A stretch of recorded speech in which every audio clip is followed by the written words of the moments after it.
বন্ধুরা, লক্ষ্মী পুজো শেষ আর পরের দিনই হলো দই খই মাখা। আমি তো পুজো শেষ করে দেখো দই খই মাখতে বসে গিয়েছি।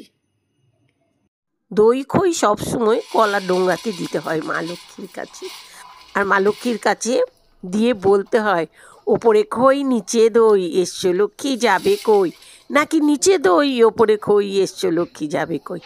কোনটা সঠিক হবে বন্ধুরা একটু লিখে জানিও তো, আমি একদম ভুলে গেছি, কি বলবো বুঝতে পারছি না।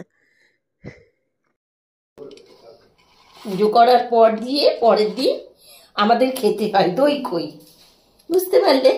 মা লক্ষ্মীকে দিয়ে পুজো করাটা খেতে হয়। মা লক্ষ্মীকে দিয়েছি, এখন খাবো। চলো, হয়ে গেছে।